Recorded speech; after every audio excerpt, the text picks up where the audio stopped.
주님께서 여러분과 함께 또한 사제의 영과 함께 마테오가 전한 거룩한 복음입니다. 주님 영광 받으소서. 그때 예수님께서는 여러 가지 비유로 수석 사제들과 백성의 원로들에게 말씀하셨다. 하늘나라는 자기 아들의 혼인 잔치를 베푼 어떤 임금에게 비길 수 있다. 그는 종들을 보내어 혼인 잔치에 초대받은 이들을 불러오게 하였다. 그러나 그들은 오려고 하지 않았다. 그래서 다시 다른 종들을 보내며 이렇게 일렀다. 초대받은 이들에게 내가 잔치상을 이미 차렸소. 황소와 살찐 짐승을 잡고 모든 준비를 마쳤으니 어서 혼인 잔치에 오시오 하고 말하여라. 그러나 그들은 아랑곳하지 않고 어떤 자는 밭으로 가고 어떤 자는 장사하러 갔다.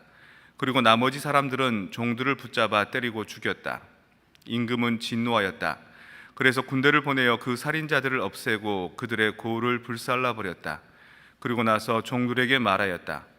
혼인 잔치는 준비되었는데 초대받은 자들은 마땅하지 않구나. 그러니 고을 어기로 가서 아무나 만나는 대로 잔치에 불러오너라.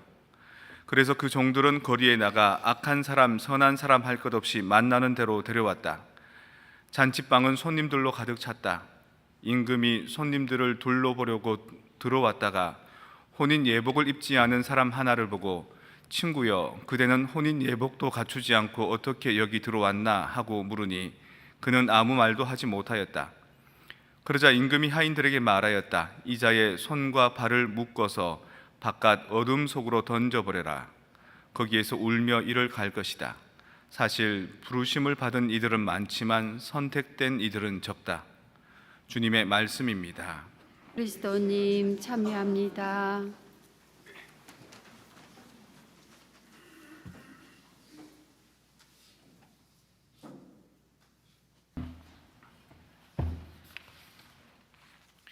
성경에서는 평소 가난한 자가 행복하다는 이야기가 많이 나옵니다. 부자와 라자로 얘기도 그렇고 낙타가 바늘귀로 빠져나가는 얘기도 그렇습니다. 이런 역량은 남미에서는 가톨릭 신앙이 주류를 이루는 사회이기 때문에 가톨릭 신앙을 믿고 따르는 사람들은 좀 가난하다. 상대적으로 북반구에 비해서 남반구가 가난하고 개신교에 비해서는 가톨릭이 가난하다라는 그런 사회적인 진단을 낳기도 합니다. 너무 가난을 강조해서요. 근데 오늘 미사 때 들려주는 말씀들은 평소에 이런 가난에 대한 예창과는 사뭇 결이 달라 보입니다. 일독서에서는 기름진 음식에 잘 거른 술이라는 이야기가 나오고요. 또 이어지는 화답송에는 푸른 풀밭에 편히 쉬게 한다 이런 얘기가 또 나옵니다.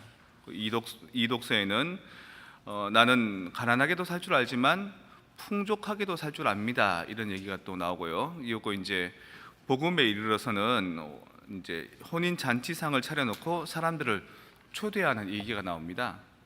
확실히 이전에 가난하던 얘기보다도 훨씬 풍요롭고 부유하고 리치니스한 그런 어떤 뉘앙스들이 강조되는 거죠. 그래서 우리는 오늘 가난에 대한 가치를 다시 한번 재점검해 볼 필요가 있다고 생각합니다. 가난은 그 자체로 좋은 것이 아니라고 생각합니다. 부유했을 때 발생하는 교만, 부유했을 때 생겨나는 거들먹거림, 또 자기 배만 불리려고 하는 그런 욕심어린 부유함과 대조되는 가난이 바로 우리에게 교훈적인 가난인 겁니다. 가난한 겸손, 또 나눔, 물질만 중요하게 여기지 않는 어떤 물질 숭배 사상을 경계하는 그런 가난. 그러니까 부유할 때 생겨나는 단점들을 극복하기 위해서 가난이 이제 극복의 모델로 제시된 것이죠.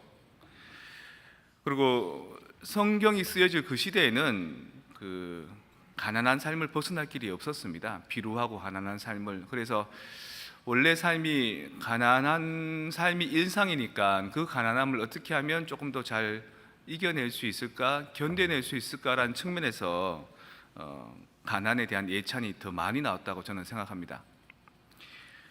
제가 프란치스코 수도회인데 프란치스칸들은 가난 얘기를 상당히 많이 합니다. 프란치스코 성인, 가난하신 분, 예수님께서도 구유에 태어나시고 또 마국간에서 태어나셨기 때문에 가난하셨기 때문에 나도 그렇게 가난한다라는 그런 정신들을 많이 가르칩니다. 그래서 가난 귀부인과의 친교 뭐 이런 책이 있습니다. 가난이라는 가치를 마치 내 아내처럼 여기면서 늘 가난의 삶을 살아라. 왜 그래야 될까요? 물질이나 출세나 야욕이나 그럴 때 눈이 가리워져서 내 영혼의 상태를, 내면의 상태를, 하느님의 가치를 모르기 때문에 늘 가난한 상태로 살면서 하느님만 바라보고 살아라. 하느님 이외에는 아무것도 필요 없습니다 라는 측면에서 가난이 강조되었던 거죠. 근데 우리 수도원에서 보면은 이 후배들 중에 돈을 못 쓰는 후배들이 있습니다. 내가 프란치스카인이기 때문에 돈을 안 갖고 있으면 제일 좋은 걸로 생각하고 그 돈을 가지고 어떻게 경영하고 운영하고 활용하고 이거에 대한 감이 전혀 없는 거죠. 그래서 어디 진짜 잔치집은 아니더라도 괜찮은 식당에 초대받아 가면 어쩔 줄을 몰라 합니다. 민망해하고 쑥스러워하고.